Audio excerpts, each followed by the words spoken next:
தமிழகத்தின் அரசியல் வளர்ச்சி 11ஆம் வகுப்பில் இடம்பெற்றக்கூடிய இந்த பாடத்தில் என்னென்ன கண்டென்ட் கொடுத்துருக்காங்க அப்படிங்கிற மாதிரி ஃபாலோ பண்ண போகிறோம். ஸோ இதற்கான டெஸ்ட்டு தான் இன்று இரவு 9 மணிக்கு. வாங்க டக்கு டக்குன்னு பார்த்தலாம். புத்தகத்தில் என்ன இருக்கோ அதில் பெஸ்ட்டாக இருக்கக்கூடியது உங்களுக்கு புரிதல் அடிப்படையில் ஒரு பக்காவான ஒரு ஷார்ட் நோட்ஸ் ரெடி பண்ணியிருக்கோம். வாங்க டக்குன்னு போயிடலாம். இதில் இருக்கக்கூடிய பாயிண்ட்ஸ் எல்லாமே ரொம்ப ரொம்ப முக்கியம். இது நீங்கள் குரூப் 4க்கு படிக்கலாமா குரூப் 2க்கு படிக்கலாமான்னு கேட்டால் கண்டிப்பாக குரூப் 4க்கு படிச்சே ஆகணும். இதுலேருந்து கேள்விகள் கண்டிப்பாக கேட்பாங்க. விடுதலை போராட்டத்தின் தமிழ்நாட்டின் பங்கு அப்படிங்கிற கான்செப்ட்டுக்கு அடுத்து நம்ம யூனிட் 6ல் நம்ம தமிழ்நாடோட வளர்ச்சி நிர்வாகம் அப்படிங்கிற கான்செப்டில் அடி எடுத்து வச்சுருக்கோம். அதன் அடிப்படையில் இப்போ நம்ம பார்க்க போகிறது 11ஆம் வகுப்பில் இடம்பெற்றிருக்கக்கூடிய தமிழகத்தின் அரசியல் வளர்ச்சி.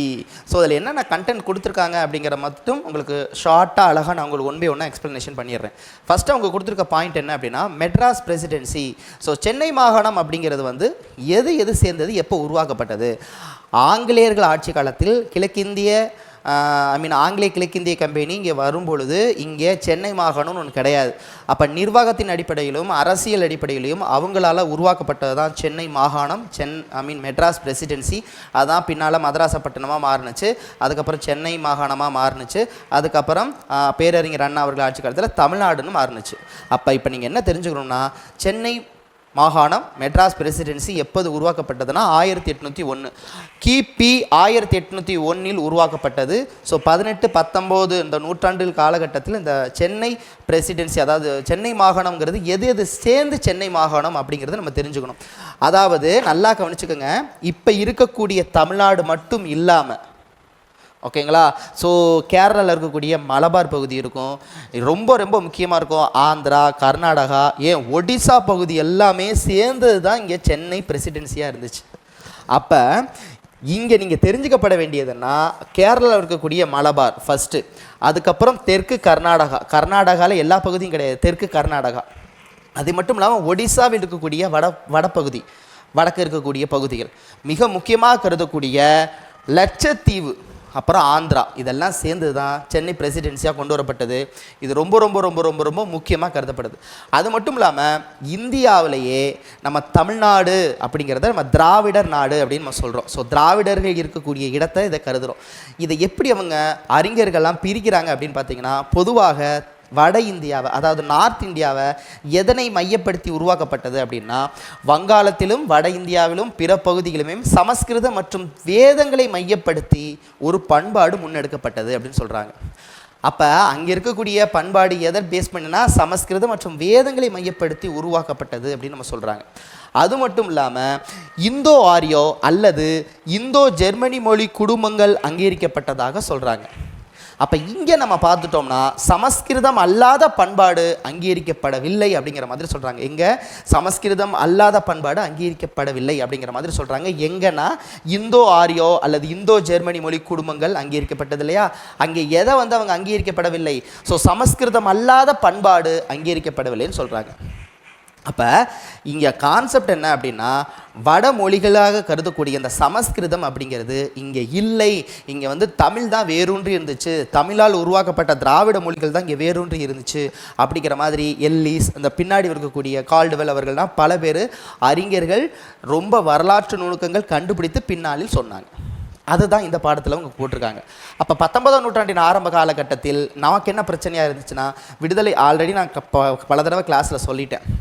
விடுதலை போராட்டம், விடுதலைக்காக தேசிய போராட்டங்கள் முன்னெடுக்கப்படும் பொழுது இங்கே சமூக வெளி போராட்டங்கள் முன்னெடுக்கப்பட்டுச்சு.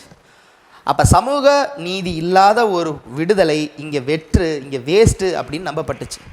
ஏன்னா அன்றைய காலகட்டத்தில் வெறும் 3% இருக்கக்கூடிய பிராமணர்களே அனைத்து விஷயத்திலுமே ஆதிக்கமாக கொண்டிருந்தார்கள்.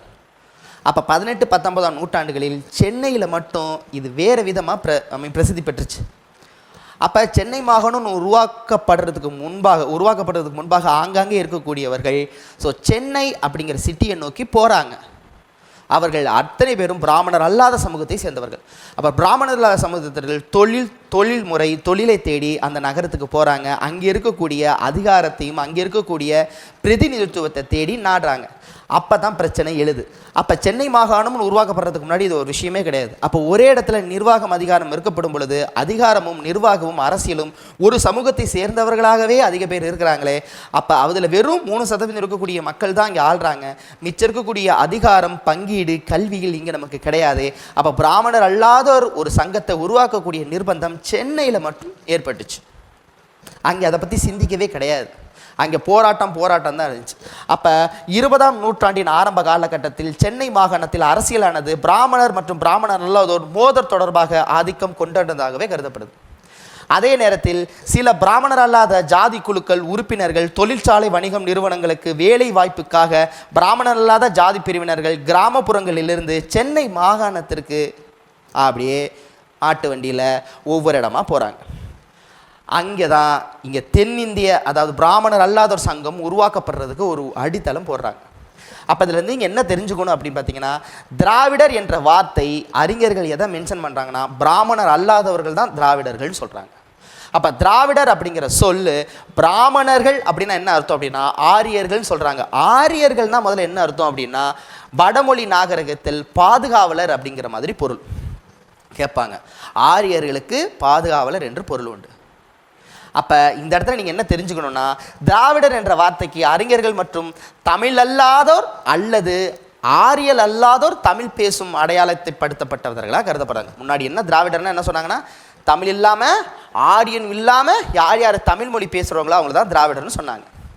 பின்னால் திராவிடங்கிறது ஒரு மொழி குடும்பம். திராவிடங்கிறது தமிழ் மூலமாக தமிழ் அப்படிங்கிற மொழியில் மூலமாக உருவாக்கப்பட்ட மற்ற மொழிகளால் சேர்ந்த ஒரு ஒரு மொழி குடும்பங்கள் இருந்த நாடை தான் திராவிட நாடுன்னு எடுத்துக்கிட்டாங்க. அப்போ பிரான்சிஸ் ஒயிட் எல்லிஸ் அவர்கள் என்ன சொல்கிறாருன்னா, உலகத்திலேயே அதாவது இவர் என்ன சொல்ல வர்றாருன்னா, தமிழ் ஆர்வலராக அவர் இருந்தார். இவர் வள்ளுவரின் குரலை மிகவும் விரும்புவதாகவும் சொல்கிறாரு. இவர் பிற தமிழ் படைப்புகளிலிருந்து நேசிப்பவராக இருப்பினும் எல்லிஸ் காலனிய மற்றும் மத பின்னணியின் அறியப்படவில்லை அப்படிங்கிற மாதிரி சொல்கிறாங்க. திருக்குறளை இவர் ரொம்ப இது ஃபாலோ பண்ணி எடுத்துக்கிட்டார்.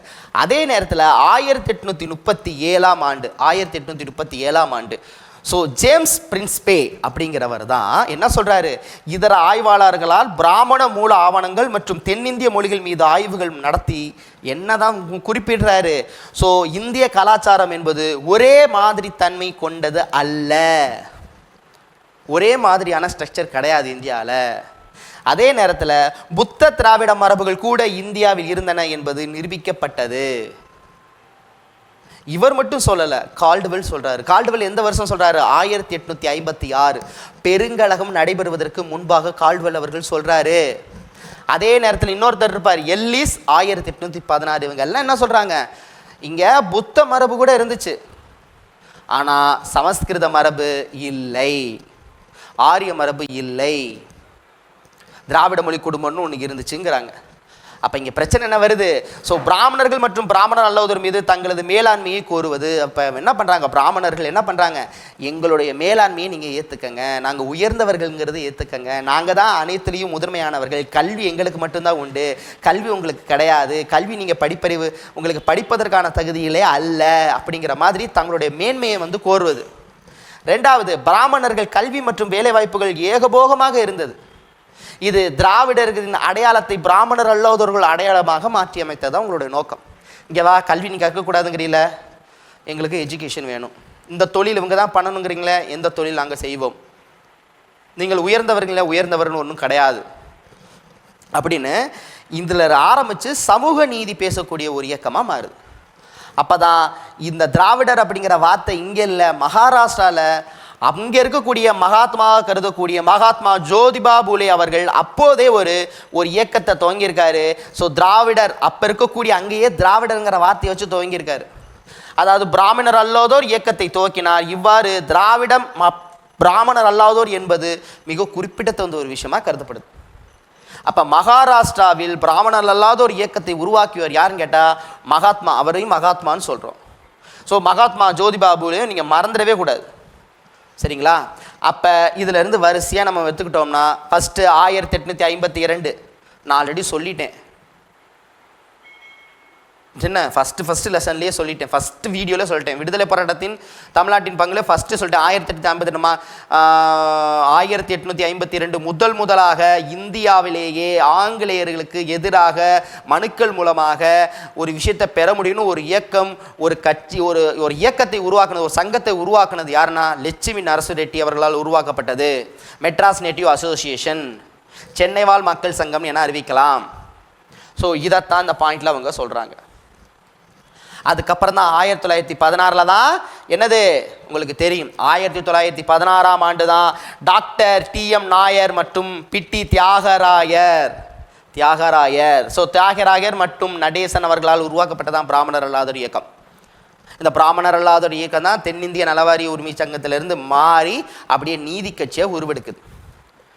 ஸோ பின்னாளில் இந்த பாருங்க போட்டிருக்காங்க, தென்னிந்திய விடுதலை கூட்டமைப்பு என்ற புகழ்பெற்ற நீதி கட்சியானது, நீதி கட்சிங்கிற ஒரு பத்திரிகை ஒன்று, ஜஸ்டிஸ் அப்படிங்கிற ஒரு பத்திரிகை இருந்துச்சு, அதை நீதி கட்சியாக உருவெடுக்கிறாங்க. இந்த பாயிண்ட் ரொம்ப முக்கியம். சொல்கிற பாயிண்ட் புரியுதா? 1913ஆம் ஆண்டு ஆளுநர் செயற்குழு உறுப்பினராக இருந்த அலெக்சாண்டர் ஜோர்டன் கார்டிவ் அவர் என்ன பண்றாரு, அவர் அளித்த புள்ளியில் விவரமானது மக்கள் தொகையில் 3% மட்டுமே வகிப்பும் பிராமணர்கள் தான் அனைத்து வாய்ப்புகளையும் பெறுகிறார்கள் அப்படின்னு சொல்றாரு ஜோர்டன். இதெல்லாம் புத்தகத்தில் இருக்கு, ஒரு வரி கூட புத்தகத்தை இல்லாம நான் சொல்லலை. அப்ப நீதி கட்சியோட நோக்கம் என்ன இருந்துச்சு? நீதி கட்சியோட நோக்கம் சிம்பிள், பிராமணர் அல்லாதவர்களுக்கு சம உரிமை வாங்கி தரணும். பிராமணர் அல்லாதவர்களுக்கு சம உரிமை பெறுவதற்காக உருவாக்கப்பட்டதான் இதனுடைய நோக்கம். நீதி கட்சி சொல்றாங்க அரசமைப்பில் பிராமணர் அல்லாதவர்களுக்கான இடஒதுக்கீடு பங்கீட்டை வாங்கி தரணும், அதான் அவங்களுடைய இலக்கு. அரசமைப்பின் உண்மையான பிரதிநிதித்துவம் வேணும். ஸோ பிராமணர் அல்லாதவரின் கோரிக்கைக்கு ஆதரவாக ஒரு பொது கருத்துக்களை முன்னெடுக்கணும். இதுதான் நீதி கட்சியோட நோக்கமாக இருந்தது. ஓகேவா? அதன் அடிப்படையில் 1919 மாண்டேகு சேம்ஸ்போர்ட் சீர்திருத்தின் மூலமாக இரட்டை ஆட்சி முறை உருவெடுக்கப்படுகிறது.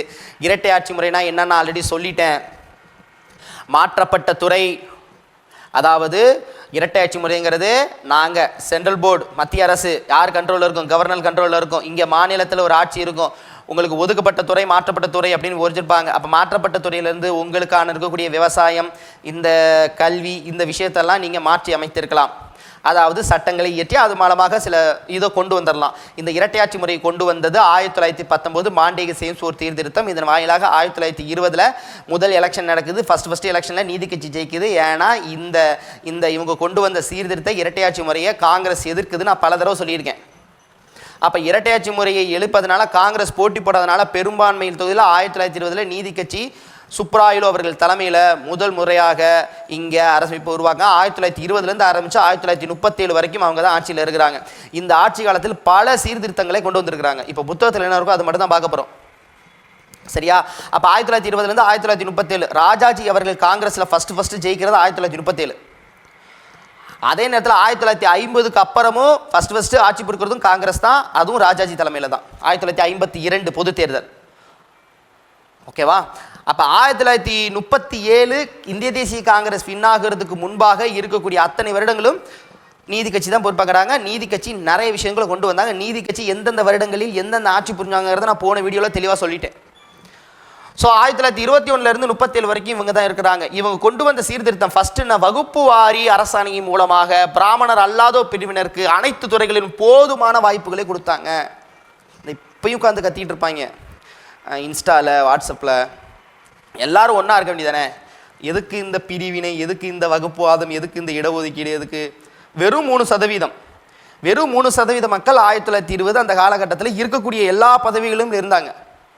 அப்போதைக்கு பிராமணர்களும் இதே வார்த்தையை தான் சொன்னாங்க. எதுக்கு இந்த இடஒதுக்கீடுங்கிற ஒரு பிரிவினையை ஏன் பேசுகிறேன்னு சொல்கிற அந்த இடத்துலையே ஒரு அராஜகம் ஒன்று இருக்குது. பிரிவினைனா என்ன சொல்கிறதுனா ரிசர்வேஷன், இந்த அரசாணை பிரதிநிதித்துவம், இந்த வகுப்பு வாரி, இதெல்லாம் யார் எதிர்க்கிறாங்களோ அவங்க ஒன்று நாலேஜபிள் இல்லாத நபர்களாக இருப்பாங்க, படிப்பறிவு இல்லாதவர்களாக இருப்பாங்க, இல்லை ஜாதி வெறியர்களாக இருப்பாங்க. இந்த 3 கேட்டகரியில் ஏதோ ஒன்று கேட்டகரி தான் இருப்பாங்க. இதில் படிப்பறிவு இல்லைன்னா பிரச்சனை இல்லை, நம்ம புரிய வச்சிடலாம். 2வது கேட்டகரி 3வது கேட்டகரிலாம் ஒன்றும் பண்ண முடியாது. அப்போ அந்த வகுப்புவாத அரசாணை அங்கே கொண்டு வந்ததுனால தான் அந்த காலகட்டத்தில் 1921 22 காலகட்டத்தில் கொண்டு வந்ததுனால தான் பிராமணர் அல்லாதவர்னா நீங்கள் நம்ம சொல்கிற நம்ம உயர் ஜாதியர்கள், ஆண்ட பரம்பரை எல்லாமே இதுக்குள்ளே வந்துடுவாங்க. ஒருத்தர் 2 பேர் கிடையாது, நிறைய பேர் வந்துடுவாங்க. இதுக்குள்ளேயே நிறைய பிரச்சனைகள் இருந்துச்சு. நிறைய பேர் இதில் கூட சில குறிப்பிட்ட வகுப்பினர்களுக்கு சரியான போதுமான இடஒதுக்கீடு இல்லைன்னு சொல்லிட்டு நிறைய தலைவர்கள் வெளியில் வந்திருக்காங்க நீதி கட்சியிலேருந்து. அப்போ ஒரு விஷயத்தை கொண்டு வர்றதுங்கிறது சாதாரண விஷயம் இல்லை. அதான் சொல்கிறாங்க, வகுப்புவாத அரசாணை மூலமாக கொண்டு வந்து பிராமணர் அல்லாதோர் பிரிவினருக்கு அனைத்து துறைகளிலும் போதுமான வாய்ப்புகளே கொண்டு வந்தாங்க. அடுத்த பாயிண்ட், நம்ம பாயிண்ட், அவர்கள் சூத்திரர்களுக்கு மற்றும் பஞ்சமர்களுக்கு எதிராக இருந்த பொதுவழி போக்குவரத்து, உணவு, விடுதி மற்றும் பொது கிணறுகளில் பயன்படுத்தல். அப்போதைக்குன்னா பொது கிணறுன்னு ஒன்று கிடையாது, பொது கிணறுன்னு இருக்கும், அந்த குறிப்பிட்ட சமூகம் வந்து சேரக்கூடாது, தீட்டுன்றுவாங்க. அப்போ அதனத்தில் கோவிலில் நுழையக்கூடாது. ஓகேவா? ஒன்றும் இல்லை, தேட்டருக்கு போகிறீங்க, தேட்டர்லாம் இவங்கெல்லாம் உள்ளே வரக்கூடாது. இப்போயுமே சில தேட்டரில் இருக்குது, ஒரு குறிப்பிட்ட சமூகத்தில் உள்ளே விட மாட்டாங்க. ஸோ அப்போ பொது வெளியில், பொது கிணறுகளில் இந்த மாதிரி இருக்கக்கூடாதுங்கிற விஷயத்த எடுக்கிறாங்க. எப்போ? 1923. அப்போ இந்த சைடு வடநாட்டு சைடில் என்ன நடந்துக்கிட்டு? போராட்டம் நடந்துக்கிட்டு இருந்துச்சு. எதுக்காக? விடுதலைக்காக. ஆனால் இங்கே எதுக்கான விடுதலை? சம உரிமைக்கான விடுதலை போய்கிட்டு இருக்கு. இந்து சமய அறநிலை வாரியத்தை உருவாக்குறாங்க. இந்து சமய அறநிலை வாரியத்தை உருவாக்குறாங்க. பஞ்சமர்களுக்கு நிலத்தை ஒதுக்கீடு செய்து கொடுத்தனர். பஞ்சமி நிலங்கள் படத்தில் பார்த்துருப்பீங்க. பஞ்சமர் நிலங்கள் சும்மா ஏதாவது ஒன்று காசு தேவைப்பட்டுச்சுன்னா அவங்க நிலத்தை எழுதி வாங்கிடுறது, ஜமீன்தாரிகள் எழுதி வாங்கிறது. ஆண்டாண்டு காலம் வச்சு அதுக்கப்புறம் பஞ்சமி நிலங்கள் பஞ்சமர்களுக்கே, உழபவர் நிலங்கள் உழுபவர்களுக்கே அப்படின்னு அவங்களுக்கான நிலம் வந்து இது கொடுக்கப்பட்டது. ஓகேவா? இதெல்லாம் அப்பயே கொண்டு வந்திருக்காங்க. தொழிற்பேட்டைகளை அமைப்பது. தொழிற்பேட்டைன்னு இப்போ சர்வசாதாரணமாக சொல்லணும், சவுகார்பேட்டை அந்த பேட்டைன்னு இப்போ சர்வசாதாரணமாக சொல்லிடுறோம். ஆனால் அதுக்கு அதுக்கு அதுக்கு பேட்டை அப்படிங்கிற ஒரு விஷயத்தை, தொழிற்பேட்டை அவங்க தான் உருவாக்குறாங்க.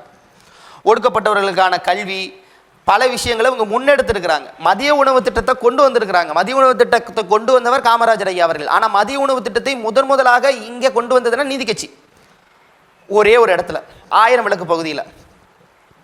அப்போ நீதி கட்சிங்கிற ஆட்சி தான் ஃபஸ்ட் இங்கே என்ன கொண்டு வருது?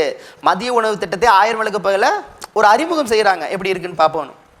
அதை தான் தமிழகத்தின் முன்பாக பின்னாக காமராஜர் அவர்கள் கொண்டு வந்தார். கர்ம வீரர் காமராஜர்.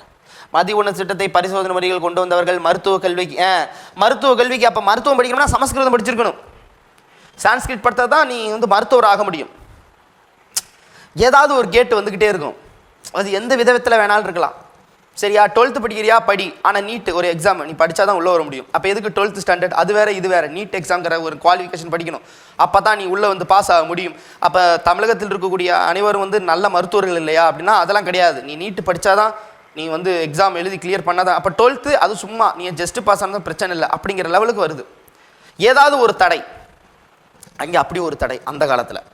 ஸோ மருத்துவ கல்விக்கு சமஸ்கிருதம் அறிவு அடிப்படை தகுதி என்பது நீக்கப்பட்டு பிராமணர் அல்லாத மாணவர்கள் மருத்துவ கல்விக்கு போகலான்னு சொன்னாங்க. அதுதான் முதலாக டாக்டர் முத்துலட்சுமி அம்மையார் அவர்கள். தேவதாசி முறையை ஒழிப்புக்கு நீதி கட்சி தான் உறுதுணையாக இருந்தது. வாக்குரிமை பெற்றார்கள். ஸோ பெண்களுக்கான வாக்குரிமையை கொண்டு வந்தாங்க. கூட்டுறவு சங்கங்களை உருவாக்குறாங்க. மிராசர்கள் முறை ஒழிக்கப்பட்டது. ஜமீன்தாரி முறை, மிராசார் முறை ஒழிக்கப்பட்டது. 1923ஆம் ஆண்டு நீர்ப்பாசன திட்டம் உருவாக்கப்பட்டது. மீன்பிடி தொழிலாளர்களுக்கு அந்த தொழில் பயிற்சியை கற்றுக் கொடுக்க குழு ஒன்று அமைக்கப்பட்டது.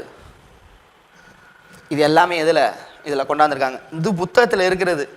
பழைய புத்தகத்தில் இன்னும் நிறையா இருக்குது. பழைய புத்தகத்தில் வருஷம் இதெல்லாம் இருக்குது. இது இப்போதைக்கு கண்டென்ட்டை மட்டும் தெரிஞ்சுக்கோங்க. இந்த 11th ஸ்டாண்டர்டில் புது புக்கில் என்ன இருக்கோ அதை மட்டும் பார்ப்போம். அடுத்து ஈவேரா பெரியார் அவர்கள் அப்படின்னு பார்த்தீங்கன்னா சிம்பிள் கான்செப்டுங்க. பெரியார்னு ஒருத்தர் இருக்கார். வைக்கம் அப்படிங்கிற கேரளாவில் பகுதியில் இருக்கக்கூடிய கோயில் நுழைவு போராட்டத்தில் பங்கெடுத்து முன்னிலைப்படுத்தப்படுறார். அதனால் எல்லாருக்கும் தெரிகிறாரு. இவர் இங்கே வராரு, வந்து காங்கிரஸ் கட்சியில் இணைகிறாரு. காங்கிரஸ் கட்சியில் இருந்து செயல்பாடு செய்கிறாரு. ஒத்துழையாமை இயக்கத்திலாம் இவர் மிக முக்கிய பங்கு வகிக்கிறாரு. பங்கு வச்சு இங்கே பெரியார் வந்து இங்கே இருக்கக்கூடிய முதன்மை மாகாணத்தில் மிக முக்கிய புள்ளியாக இருக்கிறார். இந்த காலகட்டத்தில் தான் வரிசையாக 1 by 1 கொண்டு வராங்க. இந்த சைடு நீதி கட்சியும் பிரபலப்படுகிறது. இவர் வந்து காங்கிரஸில் இருந்தாலும் இவரோட கொள்கையெல்லாம் நீதி கட்சிக்கு சம்மந்தமாகவே இருக்குது. நான் சொல்கிறது பாயிண்ட் புரியுதா? காங்கிரஸில் இருக்கிறாரு, காங்கிரஸில் ஒத்துழையாமை இயக்கத்தில் பார்ட்டிசிபேட் பண்ணுறாரு, எல்லாம் பண்ணிக்கிட்டு இருக்காரு. ஆனால் இவர் வந்து இதில் செய்யணும்னு துடிக்கிற எல்லா சம்பவங்களும் இங்கே இருக்கக்கூடிய ஆர்ஜின், அதாவது இவங்களோட கொள்கை ரீதியில் இவங்களுக்கு உடன்பாடு இருக்கக்கூடிய ஒரு விஷயம். ஆனால் இவர் எங்கே செய்யணும்னு முயற்சி பண்ணுறாரு, காங்கிரஸில் செயல்படுத்தணும்னு நினைக்கிறாரு, செயல்படுத்துறாரு, முயற்சி பண்ணுறாரு. ஒரு நாள் வந்து அது பொய்த்து போயிடுது, இது வேலைக்கே ஆகாதுங்கிறாரு. அதனால காங்கிரஸ் விட்டு வெளியில் வர்றாரு. பாயிண்ட் புரிஞ்சுக்கிட்டீங்களா? ஓகே. இப்போ இந்த இடத்துல பெரியார் அவர்கள் எதிலிருந்து ஸ்டோரி ஆரம்பிக்கிறாங்கன்னா, ராஜாஜி அவர்கள் கொண்டு வந்த 1937 இதெல்லாம் முடிஞ்சதுக்கப்புறம் 1937 நீதி கட்சியில் உட்கட்சி பூசல் ஏகப்பட்டது நடக்கும். அதுலேயே வகுப்பாதங்கிறது ஒரு குறிப்பிட்ட சமூகத்துக்கு இல்லை அப்படின்னு சொல்லிட்டு நிறையா சர்ச்சைகள் வரும். அங்கேயே வந்து ஒரு குறிப்பிட்ட தெலுங்கர்களுக்கு மட்டும்தான் ஆட்சி பொறுப்பை கொடுக்குறீங்கன்னு நிறைய பேர் வெளியில் வந்தாங்க. அதை நான் போன வீடியோவில் கிளியராக சொல்லியிருந்தேன். ஓகேவா? எல்லாத்தையும் இதில் சொன்னோம்னா லென்த் ஆகிடும். அப்போ அங்கே உட்கட்சி பூசல் காரணமாக படிப்படியாக இருந்தால் 1937னா க்ளோஸ். நீதி கட்சியே அவ்வளோதான். அப்போ 1937 தான் எலெக்ஷனில் ஜெயிக்கிறாரு. ராஜாஜி அவர்கள் முன்னெடுக்கிறார். ராஜாஜி வந்த உடனே பண்ணது சூப்பர் திட்டம். ஒரு திட்டம் சொல்லுப்பா ராஜாஜி வந்ததுன்னா டக்குன்னு நம்மளுக்கு வந்து மது ஒழிப்பு திட்டத்தை அவர் தான் கொண்டு வந்தார். அப்புறம் ஒடுக்கப்பட்டவர்களுக்கான நுழைவு கோவில்களை உருவாக்குவது. நல்லா கொஞ்சம் ஒடுக்கப்பட்டவர்களுக்கு கோவில்களை உருவாக்குவது. ஓகேவா? வேற என்ன பண்ணார்? இந்தி ஒழிப்புக்கு காரணமாக இருந்தார். என்ன காரணமாக வந்தார் 6, 7, 8ஆம் வகுப்புகளிலிருந்து இந்தியை ஒரு பாடமாக கற்பிக்கணும், அதில் பாஸ் ஆனால் தான் நீங்கள் அடுத்த செக்ஷனுக்கே போவோம் அப்படின்னு இந்தியை கொண்டு வரார். இந்த இந்தியை கொண்டு வந்தது தான் பெரியார் அவர்களுக்கு ஒரு மிகப்பெரிய இஷ்யூவாக அப்போதைக்கு பார்க்கப்பட்டுச்சு. அந்த மொழி அப்படிங்கிற ஒரு விஷயந்தான் திராவிட இயக்கங்கள் இங்கே ஆட்சி புரிவதற்கு ஒரு காரணமாக இருந்துச்சு. அந்த தவற அந்த நுழைவு வாயுவை அந்த இந்திங்கிற ஒரு தவறை காங்கிரஸ் செஞ்சுக்கிட்டே இருந்தாங்க. இதன் மூலமாக போராட்டங்கள் நடந்துக்கிட்டே இருந்துச்சு. 1937, 1965 இந்த மாதிரி இந்தி எதிர்ப்பு போராட்டங்கள் தான் திராவிட சித்தாந்தங்கள், திராவிட இயக்கங்கள் மக்களுக்குள்ளே போகிறதுக்கான காரணமாக இருந்துச்சு. சொல்கிற பாயிண்ட் புரியுதா? அப்போ ராஜாஜி அவர்கள் அரசாங்கம் கொண்டு வந்தது இந்தி பாடத்தை கட்டாயமாக கொண்டாங்க. அப்போதைக்கு அதை என்ன சொல்கிறாங்க? வட இந்திய ஏகாதிபத்தியத்தை நிறுவும் முயற்சி என பெரியார் அவர்கள் கருதினார்கள். தமிழை ஒழிப்பதற்கான ஒரு பாகுபாடாக அவர் கருதினார். சென்னை மாகாணத்தில் மாபெரும் இந்தி எதிர்ப்பு போராட்டம் நடைபெற்றது 1937, 38. இவர் சிறை தண்டனை இருக்கிறாரு. கிட்டத்தட்ட 15 ஆண்டுகளில் 23 முறை பெரியார் அவர்கள் சிறைக்கு சென்றதுனால இவர் சிறைப்பறவை என அழைக்கப்படுகிறார். இந்த கொஸ்டின் தான் கேட்பாங்க. சிறைப்பறவை என்று அழைக்கப்படுவர் யார்? பெரியார் அவர்கள். 1938 இப்போ எப்போ அவர் இந்தி எதிர்ப்புக்கு உள்ளே போகிறாரோ, நீங்கள் தான் நீதி கட்சியோட தலைவர் அப்படின்னு அவர் நீதி கட்சியின் தலைவராக 1938 பொறுப்பேற்கிறாங்க. ஆனால் அவர் அப்போவே 1925 சுயமரியாதை இயக்கம்னு உருவாக்கிடுவார். 1925 அனைவரும் பெண்களுக்கு வாக்குரிமை, இந்த மூட பழக்க வழக்கங்கள்லேருந்து இது பண்ணுறது, அப்புறம் சுயமரியாதை திருமணங்களை கொண்டு வந்தார். பிராமணர் இருந்தால் தான் கல்யாணம் பண்ணணுங்கிற ஒரு சட்டத்தை தூக்குனார். பிராமணர்லாம் கல்யாணம் பண்ணக்கூடாதா? ஓதுனா தான் கல்யாணம் பண்ண முடியுமா? ஸோ மூட பழக்க வழக்கங்களை தூக்குனார். ஆண் பெண் சமங்கிறாரு. பெண்களுக்கு வாக்குரிமை கொடுக்கணுன்னாரு. பெண்களுக்கான கல்வியை கொடுக்கணுங்கிறாரு. வீட்டுக்குள்ளேயே இருக்கிறது பெண்களோட நிலையில் வெளியிலையும் வரணும், அவங்களும் ஆண்களுக்கு நிகரானவர்களாக இருக்கணும் அப்படிங்கிற பல விஷயத்தை கொண்டு வந்து உருவாக்கப்பட்ட இயக்கம் தான் சுயமரியாதை இயக்கம். பாயிண்ட் புரியுதா? ஓகே. 1938ஆம் ஆண்டு நீதி கட்சியானது ஆங்கில அரசாங்கத்தின் கீழ் தமிழ்நாடு தனிநாடு வேணும்னு ஆரம்பிச்சிட்டாங்க. 1938 வந்துருச்சுல, நீ எப்போ போட்டு பார்க்க ஆரம்பிச்சிட்டியோ எங்களுக்கு தனிநாடு வேணும், திராவிட நாடு, திராவிடர்களுக்கே எனக்கு தனிநாடு கொடுன்னு ஆரம்பித்தாங்க. இந்த பிரச்சனை எப்போ முடியுதுன்னா, தனிநாடு வேணும்னு சொன்ன நம்ம எப்போ சீனாக்காரன் நம்ம இடத்த ஆக்கிரமிப்பு செய்யும்போது இங்கே ஒரு சட்டங்களை ஒன்று கொண்டு வந்து மத்திய அரசு கொண்டு வந்ததோ, பிரிவினை சட்டங்களுக்கு எகென்ஸ்டாக எது பண்ணாலும் எந்த மாநில அரசு பண்ணாலும், அதாவது இந்திய அரசை பிரிக்கும் நோக்கத்துடன் பேச்சுக்களோ இல்லை கொள்கையிலோ வாழ்ந்தக்கூடிய கட்சிகளை நீக்குவது, அதை புறந்தள்ளுவது, தடை செய்வதற்கான சட்டத்தை கொண்டு வந்தாங்க. அதன் அடிப்படையில் அந்த தனிநாடு கோரிக்கை அப்படியே விழுந்துருச்சு, மங்கி போச்சு. பாயிண்ட் புரியுதா?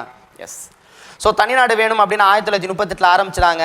ஸோ சென்னை மாகாண காங்கிரஸ் பெரியார் முன்னோடியாக இருந்ததால் ஸோ இந்த விஷயத்தெல்லாம் அப்போதைக்கு காங்கிரஸில் இருந்தான்னு சொன்னேன் இல்லையா? ஸோ அதோடைய அந்த பிராமணர் அல்லாதோர் அரசியல் பங்கிடுவதற்காக விகிதாச்சார பிரதிநிதித்துவம் அங்கே போடுவதற்கு அங்கே கொண்டு வருவதற்கு பெரியார் அவர் முக்கிய பங்கு வைத்திருக்காருன்னு சொல்கிறாங்க.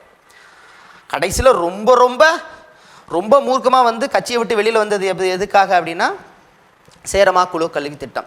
அங்கே போய் கடைசியில் வந்து எங்கே வந்து நிற்பாங்க அப்படின்னு பார்த்தீங்கன்னா, உன் தொழிலை உன் அப்பன் தொழிலை நீ பண்ணணும், செருப்பு தைக்க நீ உன் பிள்ளையும் செருப்பு தைக்கணும்.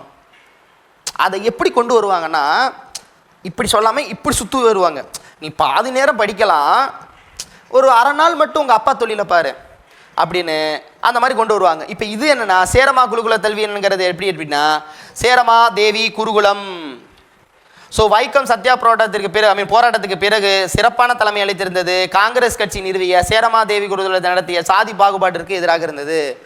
அங்கே என்ன நினச்சி, ஒருத்தனுக்கு மட்டும் கீழே உட்காரணும், ஒருத்தங்களாம் மேலே உட்காரலாம், ஒருத்தங்களுக்கு மட்டும் தனி கோவலை, ஒருத்தங்களுக்கு மட்டும் தண்ணி, புரியுதுங்களா? அந்த மாதிரி இருந்துச்சு. ஸோ இதனால் டென்ஷனாகி வெளியில் வந்துடுவார் அவர். சரிங்களா? அப்புறம் 1925 சுயமரியாதை இயக்கம் கொண்டு வர இதை தான் இதில் நான் சொன்னது தான். இதில் இருக்க மூட பழக்க வழக்கங்களை தூக்கணும், அப்புறம் பகுத்தறிவற்ற மரபுகளை தூக்கணும். சுயமரியாதை இயக்கம் அது நோக்கம் என்னென்னா இதுவாக தான் இருந்துச்சு. சம்பிரதாயங்கள், சடங்குகள், புரோகிரதமற்ற சுயமரியாதை திருமணங்கள் உருவாக்கப்பட்டது. தீண்டாமைக்கு எதிராக மட்டும் போராடவில்லை. அடிப்படையில் ஜாதி பலவீனமாக இருந்து ஜாதி திணிப்பு எல்லாத்துக்கும் எதிராக எதிர்த்து சுயமரியாதை இயக்கம் இருந்ததாக கூறப்படுது. வேற முக்கியமான பாயிண்ட் என்ன சார்? ஸோ பெண் விடுதலையில் சுயமரியாதை இயக்கத்தின் பங்கு மிகப்பெரிய ஈடு இணையற்றதாக இருந்துச்சு. அதனால தான் இதன் காரணமாக பெண்கள் மாநாட்டில் ஈவேர உடனே எந்த மாநாடு யார் கொடுத்தாங்க அப்படியெல்லாம் இல்லை, நான் புக்கில் இருக்கிறது மட்டும் மென்ஷன் பண்ணி சொல்லிக்கிட்டு இருக்கேன். ஸோ ஈவே ராமசாமி அவர்களுக்கு பெரியார் பட்டம் வழங்கப்பட்டது. இவர் நடத்தின இதழ்னு கேட்டிங்கன்னா குடியரசு, புரட்சி, விடுதலை. இந்த கருத்துக்களை முன்வைக்கிறதுல மிக முக்கிய பங்கு வச்சிச்சு. இதுதான் சுயமரியாதை கூட்டத்தோடைய நோக்கம். 1929ஆம் ஆண்டு தெரியுதா? 1929ஆம் ஆண்டுல தான் என்ன நடந்திருக்கு? செங்கல்பட்டுல முதலாவது சுயமரியாதை மாநாடு நடந்துச்சு. இந்த கொஸ்டின் கேட்பாங்க. 1929 தான் எங்க நடந்துச்சு? ஸோ சேலத்தில் நடந்துச்சு, சாரி செங்கல்பட்டுல நடந்திருக்கும். முதல் சுயமரியாதை மாநாடு நடைபெற்றது 1937. இதெல்லாம் நான் சொல்லிட்டேன். காங்கிரஸ் அரசாங்கம் வந்திருக்கும், ஃபாலோ பண்ணியிருப்பாங்க. இப்போ இதில் என்னன்னா, இந்த ராஜாஜி அவர்கள் தலைமையில் இந்த கொண்டு வந்த இது காங்கிரஸ் அரசாங்கம் அமைக்கப்பட்ட சென்னை மாகாணத்தில் முதன்மை அமைச்சராக ராஜாஜி பங்கேற்கும் போது அதிகாரத்துக்கு உடனே காங்கிரஸ் அரசாங்கம் பள்ளிக்கூடங்களில் இந்தியை கட்டாய மொழி மாற்றினது. இந்தி ஒழிப்பு சொன்னேன் இல்லையா, இந்தி எதிர்ப்பு. அதில் பொது உடைமை கட்சியும் உள்ளே வந்துருச்சு. இந்த பொது உடைமைனா தொழிலாளர்கள் கட்சியும் பொது உடைமை கட்சியெல்லாம் உள்ளே வந்துடும். அப்போ அந்த பொது உடைமை கட்சினா 1925 உருவாக்கப்பட்டது. இதில் ஏன் அவர் சொல்கிறோம்னா, சிங்காரவேலர் ஈடு இணையற்று பங்கு இதில் அளித்திருக்காரு இந்திய எதிர்ப்பு போராட்டத்திற்கு. இதுதான் இதில் இருக்கக்கூடிய பாயிண்ட்டே. இதில் இருக்கிற பாயிண்ட்டே அதுதான். அப்போ இந்த பொது உடைமை கட்சியும் இவங்களும் சேர்ந்து ஒரு விஷயத்தை உருவாக்குறாங்க. அது என்ன திட்டம்னா ஈரோடு திட்டம்னு சொல்கிறாங்க. கே திட்டம்னா காமராஜர் திட்டம்னு சொல்கிறோம் இல்லையா, ஈரோடு திட்டம்னா இந்த 2 சுயமரியாதை இயக்கங்கள் இவங்கெல்லாம் சேர்ந்து ஸோ சமூகத்தின் பொருளாதார திட்டங்களுக்கு ஒரு பொது விரிவுபடுத்தவும் அந்த திட்டத்தின் அடிப்படையில் செயலாற்ற அந்த இரு குழுக்களும் ஒத்துக்கொண்டது. இதுதான் ஈரோடு திட்டமாக இது படிக்கிறது. அதுக்கப்புறம் உங்களுக்கு சொன்னேன் படிப்படியாக நீதி கட்சியோட ஆட்சி, இதெல்லாம் சொல்லிட்டேன். நீதி கட்சியோட ஆட்சி வீழ்ச்சி அடையும். இதிலே நிறையா காரணங்கள் இருந்துச்சு. அதில் மிக முக்கியமான காரணம் உள்கட்சி பூசல் ஒன்று, சரிங்களா. 2வது இயக்கமானது ஒடுக்கப்பட்டோர் மற்றும் சிறுபான்மையின மக்களிடையே ஆதரவு இழந்துருச்சு. 2வது மிக முக்கியமான விஷயம் உட்கட்சி பூசல். அது ரொம்ப ரொம்ப மிக முக்கியமான விஷயம். அதுக்கப்புறம் இவங்க தான் டார்கெட் மற்ற எல்லா இயக்கத்துக்கும். இவர் ஒருத்தன் தான் அரசியல் இறங்கி சீர்திருத்தம் சட்டங்களை கொண்டு வர ஆரம்பிச்சிட்டான்னு மற்ற உயர்குடியினர் மற்றும் ஆங்கில அரசு கண்ணோட்டம் முழுக்க யார் மேலே பட்டுச்சு? இவங்க மேலே பட்டுச்சு. இவங்களும் தவறு செஞ்சாங்க, அவங்களும் எதிர்பார்த்தாங்க. நாட்டில் 1937 வந்துச்சு, போராட்டங்கள் வெடிச்சிச்சு, மிகப்பெரிய போராட்டம். 1937 இந்திய எதிர்ப்பு போராட்டமும் 1965 இந்திய எதிர்ப்பு போராட்டமும் ரொம்ப ரொம்ப மிக முக்கியமான போராட்டம். இந்த 2 வருஷமும் இந்திய எதிர்ப்பு போராட்டங்கள் மிக முக்கியமான போராட்டம். அதுக்கப்புறம் தான் 1944 சேலம் மாநாடு 1944. இனிமேல் சொல்கிற வருடங்கள் ரொம்ப முக்கியம். ஏன் சார் முக்கியம்?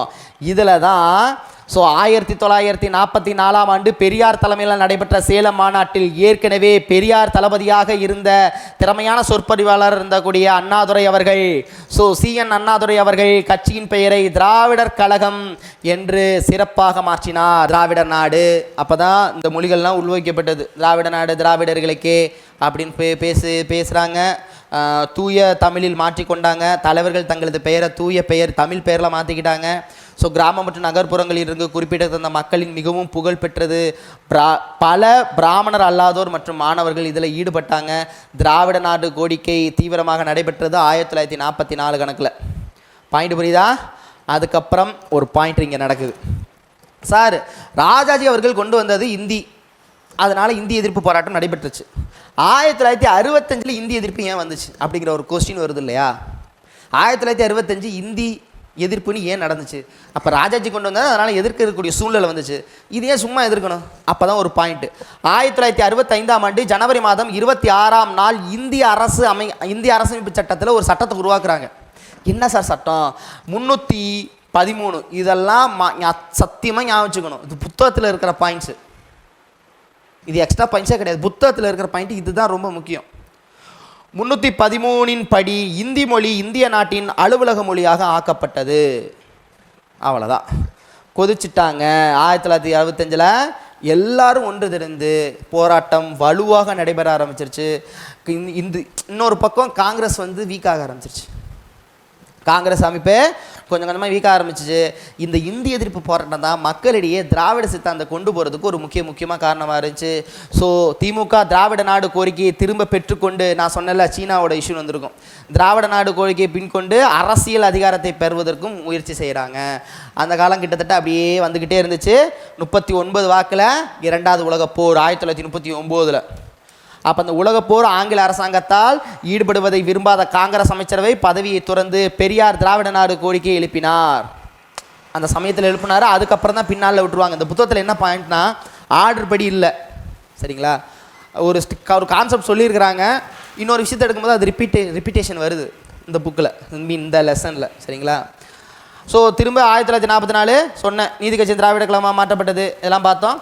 1949 பெரியார் மற்றும் அண்ணா அவர்களுக்குரிய என்ன சொல்லுவாங்க, கருத்து வேறுபாடின் காரணமாக கல்யாணம் பண்ணிட்டார் அவர் அப்படின்னு சொல்லிட்டு அவர் பத்திரிகையில் CN அண்ணாதுரை அவர்கள் என்ன பண்ணார், அவர் வச்சிருக்க பத்திரிகையிலே பெரியார் அவர்களையே எகெயின்ஸ்டாக பப்ளிஷ் பண்ணுறாரு. ஸோ பெரிய இதுவாக கருத்து வேறுபாடு வருது. 1949 திராவிட முன்னேற்ற கழகம்னு ஒன்று உருவாக்குறாங்க. 1949 திராவிட முன்னேற்ற கழகம் உருவாக்கப்படுவது, தலைவருங்கிறது பெரியாருக்கு மட்டும்தான் அப்படின்னு அறிவிக்கப்பட்டது. கருத்து வேறுபாடு 1000 இருந்தாலும் அவர் இல்லை என்றால் நான் இல்லை, நான் வளர்வதற்கு அவரே காரணம்.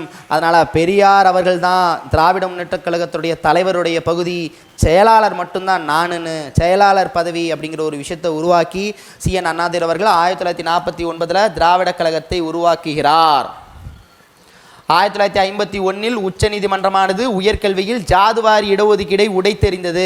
பார்த்தீங்களா, இதெல்லாம் உங்களுக்கு இப்போ புரியுது. 1951 என்ன பண்ணியிருக்காங்கன்னா, இடஒதுக்கீடை வேணாங்கிறாங்களாம். எதுக்குங்க, இப்போ நம்ம சொல்லுவோம்ல, படித்த மேதாவிகள், எதுக்குங்க இடஒதுக்கீடு, வேணாங்க, வாங்க எல்லாரும் ஒன்றா போட்டி போடுவோம்னு சொல்லுவோம் இல்லையா. அப்போ 1951 உச்சநீதிமன்றம் அது உயர்கல்வியில் ஜாதிவாரி இடஒதுக்கீடை உடைத்தெறிந்தது. உடனடியாக பெரியாரின் திராவிட கழகம் ஒன்று. இதில் ஏன் இதை இப்போ இங்கே மென்ஷன் பண்ணுறாங்கன்னா, 2 பேருக்கு சண்டை, இவங்க பிரிஞ்சுட்டாங்க. 1949 ஒரு கட்சி ஆரம்பிச்சிட்டார். 1951 உச்சநீதிமன்றம் இடஒதுக்கீடை வேணாங்குது. தீகா வந்து குதிக்குது. திராவிட கழகம் யார், பெரியாருடைய கட்சி. திராவிட கழகம் அதே நேரத்தில் அது உடனே அவர் அறிவிச்சிட்டாரு, இனிமேல் அரசியல் ரீதியாக நாங்கள் போட்டியில் பங்கு பெற மாட்டோம். அதுவும் ஒரு மிக முக்கியமான காரணம். திராவிட கழகம் வந்து அண்ணா அனௌன்ஸ்மெண்ட் பண்ணுச்சுன்னா, கட்சியில் நாங்கள் நிற்க மாட்டோம், இருக்க மாட்டோம், எலெக்ஷனில் நிற்க மாட்டோம், தேர்தலில் இடம்பெற மாட்டோம். சமூக சிந்தனையை மக்களிடையே கொண்டு சேரக்கூடிய கட்சி எது ஆதரிக்குதோ, கட்சி எது பண்ணுதோ, சமூக சிந்தனைக்கான சட்டங்களை எந்த கட்சி வருதோ அந்த கட்சிக்கு நாங்கள் ஆதரவு கொடுப்போங்க, மக்களிடையே பிரச்சாரம் பண்ணுவோங்க. இதுதான் அந்த கட்சியோட நோக்கமாக பின்னால் மாறிடுச்சு நீதி கட்சி. ஆனால் அரசியலமைப்பில் இடம்பெற வேண்டும் என்ற எண்ணத்தில் இருந்த CN அண்ணாதுரை அவர்கள் அதுவும் ஒரு காரணம்னு நம்பப்படுது. சொல்கிறது புரியுதா, பாயிண்ட் புரியுதா? அதுவும் ஒரு காரணம், இதுவும் ஒரு காரணம். சரி, இங்கே உச்சநீதிமன்றம் இடஒதுக்கீடு கிடையாதுன்றோன்னே திராவிட கழகமும் குதிக்குது, திராவிட முன்னேற்ற கழகமும் குதிக்குது. என்னது, போராட்டத்தில். ஸோ திராவிட கழகத்துடன் சேர்ந்து இந்த போராட்டம் சேர்ந்து காங்கிரஸ் தலைவர் காமராஜர் இந்த சிக்கலை மத்தியில் இருந்து கவனத்தில் கொண்டு சேர்ந்தார். ஸோ தொடர்ந்து சமூக மற்றும் கல்வி அடிப்படையில் பின்தங்கிய பிற்படுத்தப்பட்டவர்களின் வகுப்புக்கு சாதகமாக இடஒதுக்கீடு அளிக்கும் முதல் நாடாளுமன்ற சட்ட திருத்தம் இயற்றப்பட்டது. சரிங்களா? அதுக்கப்புறம் 1950 சுதந்திரம் கிடைச்சதுக்கப்புறம் 51 52 to 54 ராஜாஜி. 1937 ஒன்று பண்ணார்ல, பிரச்சனை நடந்துச்சுல. இப்போ என்ன நடக்குது? சென்னை மாகாண அரசியலானது குடியரசு இந்தியாவின் பழமை மாறா சக்திகளுடன் சீர்திருத்தவாதிகளுக்கும் இடையே தொடர்ந்து நடக்கும் போராட்டத்தின் சாட்சியாக வருது. என்ன சொல்லுங்கன்னா, பழங்கால அமைப்புன்னு ஒன்று, சமூக மாற்றம்னு ஒன்று, இந்த 2 பேருக்கு நடக்கிற சண்டை தாங்க இது. இதை சொல்லுவாங்களா, படம் ஆரம்பிக்கிறதுக்கு முன்னாடி இவங்க 2 பேரும் சேர போகிறாங்க, எப்படி சேர போகிறாங்க. அதே போல் பழமை சார்ந்த ஒரு விஷயம், இவங்க இப்படித்தான் இருக்கணும் அப்படிங்கிற ஒரு கான்செப்ட், புதுமை சார்ந்த விஷயம், ஒரு சம உரிமை பற்றி, இது 2க்கும் நடக்கிற போராட்டம் தான் இதுங்கிறாங்க. சென்னை மாகாணத்தின் முதல் அமைச்சரவை தேர்ந்தெடுக்கப்பட்ட வழிநடத்திய ராஜகோபாலாச்சாரி மீண்டும் குடியரசுடைய அமைச்சரையில் கீழ் பள்ளிக்கூடங்களின் எண்ணிக்கையை குறைத்தார். வந்தோடனே ஸ்கூல்ஸை கம்மி பண்ணார். டென்ஷன் ஆகிட்டாங்க. பள்ளிகளில் இந்தி மொழியை திணித்தார். புதிய பள்ளிக்கூடங்களில் பகுதி நேரமாக கற்பதற்கும் இந்த பரம்பரை தொழில் எனப்படும் குலக்கல்வி கொண்டு வந்தார். தாங்க தொழில் தாங்க முக்கியம், நீங்கள் அப்பாவோட தொழிலை கற்றுக்குங்க அப்படின்னு சொல்லிட்டு ஒரு திட்டத்தை கொண்டு வராங்க. ராஜாஜியின் இந்த நடவடிக்கையை எதிர்த்து திராவிட தலைவர்கள் மாநிலம் முழுவதும் போராட்டம், திரும்ப போராட்டம். அவர் பதவியே விலகிடுவார் 1954. அது மென்ஷன் பண்ணி 1954 கரெக்டு, 1954. அதுக்கப்புறம் தான் கர்ம வீரர் காமராஜர் 1954 63 பொற்காலம். காமராஜர் அவர்கள் இல்லை என்றால் பள்ளிகள் இல்லை.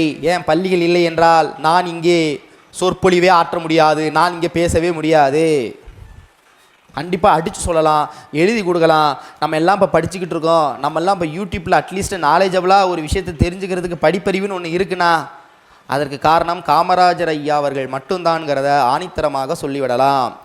மதிய உணவு திட்டத்தை கொண்டு வந்தார். மதிய உணவு திட்டத்தின் மூலமாக படிப்பறிவு இல்லாதவர்கள் சாப்பிட்றதுக்காவது ஸ்கூலுக்காவது பிள்ளைகளை அனுப்பி விடல அப்படின்னு பிள்ளைகளை அனுப்பி படிக்க வச்சாங்க. அந்த பரமுறை தான், அந்த தலைமுறை தான் பின்னாளில் படிப்பறிவு பெற்று அதுக்கப்புறம் திராவிட கட்சிகள் உருவாக்கப்பட்ட இடஒதுக்கீடுங்கிற கான்செப்ட் ஃபாலோ பண்ணி அதுக்கப்புறம் இன்ஜினியரிங்கெல்லாம் என்ட்ரன்ஸ் எக்ஸாம்னு ஒன்று தூக்கி விட்டு அதுக்கப்புறம் இன்ஜினியரிங்கே கஷ்டம் இருந்த காலகட்டத்தில் இப்போ தெருவுக்கு 2 இன்ஜினியரிங், இப்போ தெருக்கு இல்லை வீட்டுக்கு ஒரு 2-3 இன்ஜினியரிங் இருக்கக்கூடிய காலகட்டமாக மாறி இந்த கூடிய சூழ்நிலை வந்திருக்கு. புரியுதோ? எஸ். ஏன்னா இதை நம்ம தெரிஞ்சுக்கணும். ஸோ காமராஜர் அவர்கள் தான் அவர் கொண்டு வந்தது என்ன? எஜுகேஷன் சிஸ்டம், இண்டஸ்ட்ரியல், பாலம், அணைக்கட்டு. இந்த 3 விஷயமே போதும் அவரை பற்றி. 3 லைனில் சொல்லுனா, அணையை கட்டினார், நீர்ப்பாசனத்துக்கு மிகச்சிறந்த ஒரு உதாரணமாக இருந்தார், இண்டஸ்ட்ரியல் உருவாக்குனார், தொழிற்சாலைகளை உருவாக்குனார், பள்ளிகளை தெருக்கு தெரு ஆரம்பித்தார். சொல்லுவாங்களே ஊருக்கு ஊர் ஆரம்பிக்க சார். அவ்வளோதான். அது மட்டும்தான் இதில் போட்டிருக்கு. இந்த புத்தகத்தில் இவ்வளோ தான் போட்டிருக்கு. நம்ம இன்னும் படிச்சாகணும் காமராஜரை பற்றி. சரிங்களா? ஸோ சட்டமும் விதிமுறைகளும் மக்களுக்காகத்தான். ஸோ சட்டமும் விதிமுறைகளும் மக்களுக்காக ஏற்பட்டதை தானே தவிர சட்டத்துக்காக விதிமுறைகளுக்காக மக்கள் இல்லை. வந்தவர் எது வரைக்கும் ஆட்சி செய்கிறாரு? 1954 63 வரைக்கும் ஆட்சி செய்வார். அடுத்ததாக திராவிட கட்சிகள் உள்ள நுழையும். 1967 எலெக்ஷன் நடக்குது. 1949 திராவிட முன்னேற்ற கழகத்தை உருவாக்குறாங்க. 1967 ஆட்சியை பிடிக்கிறாரு. 1969 இவர் இறக்குறாரு. அதுக்கப்புறம் கலைஞர் கருணாநிதி அவர்கள் ஆட்சி பொறுப்பேற்கிறாங்க. அதுக்கப்புறம் 1972 அனைத்து இந்திய அண்ணா திராவிட முன்னேற்ற கழகம்ங்கிறது எம்ஜிஆர் அவர்களால் எப்படி தீக்காலிலிருந்து பிரிஞ்சு அண்ணா அவர்கள் திமுகவை உருவாக்கினாரோ, திமுகவில் இருந்து பிரிந்து எம்ஜிஆர் அவர்கள் அஇஅதிமுக அனைத்து இந்திய அண்ணா திராவிட முன்னேற்ற கழகத்தை உருவாக்குகிறாரு. 1977 எம்ஜிஆர் சிஎம் ஆகிறாரு. 1987 அவர் இறக்கிறார். தொடர்ந்து ஆட்சி பிடித்தார் எம்ஜிஆர் அவர்கள். இவங்க இதில் இனிமேல் நம்ம பார்க்க போகிறது மொத்தமாக இவங்கெல்லாம் திராவிட கட்சிகளோட என்னென்ன செயல்பட்டு கொண்டு வந்தது தான் பார்க்குறோம். ஒவ்வொருத்தராக மென்ஷன் பண்ணி சொல்ல. இப்போ தமிழ் பல்கலைக்கழகம் மொழிகளுக்காக பல்கலைக்கழகத்தை உருவாக்கியது எதனா திராவிட கட்சின்னு சொல்லுவோம். ஆனால் அதில் முன்னில் யார் பார்த்தா எம்ஜிஆர் அவர்கள் தான். சரியா? அப்போ தமிழ் பல்கலைக்கழகத்தை உருவாக்கியது எம்ஜிஆர் அவர்கள். சரிங்களா? சரி. ஒருபடி அரிசி அண்ணா அவர்கள். அண்ணா அப்படின்னு பார்த்தீங்கன்னா 4-5 சொல்லலாம். ஒருபடி அரிசி அவர் தான். ஒருபடி அரிசினா புரியுதா? ரேஷன் கடை. ஒருபடி அரிசின்னு சொன்னார். தமிழ்நாடுன்னு பெயர் மாற்றினார். தமிழ் பெயரில் தான் வைக்கணுன்னாரு. தலைமைச் செயலகன்னு மாற்றினார். சரிங்களா? இதெல்லாம் அவர் கொண்டு வந்தது. பார்ப்போம்.